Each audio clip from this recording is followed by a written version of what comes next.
সবাইকে অনেক শুভেচ্ছা জানাই আমার গার্ডেন চ্যানেলের পক্ষ থেকে। সাথে অনেকগুলো ফুল একসাথে দেখুন কত সুন্দর লাগছে। কালকে ছিল একটু রোদ আর আজকে বেশ ভালোই রোদ উঠেছে, তারই জন্য আমার পর্তুলিকার ফুলগুলো খুব সুন্দরভাবে ফুটেছে। যদিও এবছরটা গত বছরের মতন ফুল হয় নাই, এখন মাত্র আরম্ভ হয়েছে ফুলগুলো ফোটা। কয়েকদিনের মধ্যেই প্রত্যেকটা টবেই ফুলে ফুলে ভরে যাবে। আশা করি সবাই ভালো আছে। সবাইকে আমার গার্ডেন চ্যানেলের পক্ষ থেকে জানাই অনেক অনেক শুভেচ্ছা। এই যে দেখুন, এখানে একটা টাওয়ার রেডি করেছি ছোট্ট করে, এটাতেও ফুল হয়েছে। আর এই যে সাদা ফুল, অরেঞ্জ কালারের ফুল, এগুলো সাইজে একটু বড়, কিন্তু এই লালটা আমি আগেই বলেছি লালটা সাইজে একটু ছোট ছোট হয়ে যায়।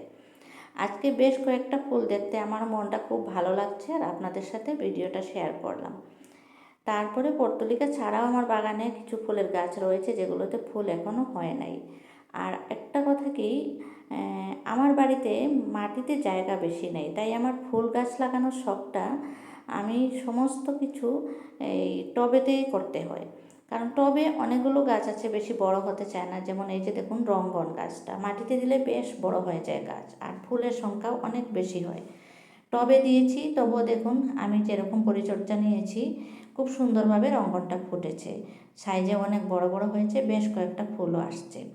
আর আমি জবাও লাগিয়েছি অনেকগুলো, বেশ কয়েকটা কালারের জবা লাগিয়েছি।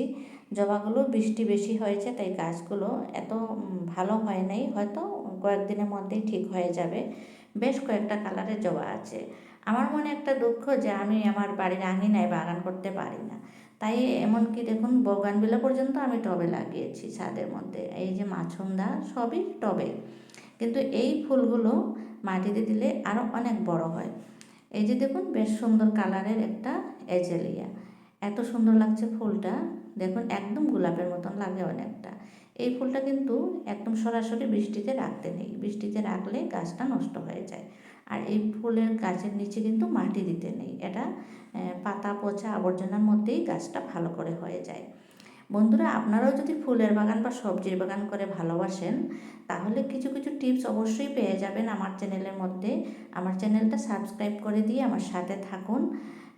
অনেকগুলো ফুল আমি কখন কোন ফুলটা কাটিং থেকে লাগাই, কখন কোনটা বীজ থেকে লাগাই, সমস্ত কিছু আমি আপনাদের সাথে শেয়ার করে থাকি। এই যে দেখুন হ্যাঙ্গিংগুলো ঝুলছে, যখন একটু জোরে করে বাতাস আসে তখন হ্যাঙ্গিংগুলো বেশ এরকম করে ঘুরে, বেশ ভালোই লাগে। হ্যাঙ্গিংগুলোতে এখনও প্রত্যেকটাতে ফুল হয় নাই, যখন ফুল হবে প্রত্যেকটাতে তখন বেশ ভালোই লাগবে। আজকের ভিডিওটা কেমন লাগলো আমাকে অবশ্যই জানাবেন। আর সবাই ভালো থাকুন, সুস্থ থাকুন এই কামনা করে আমি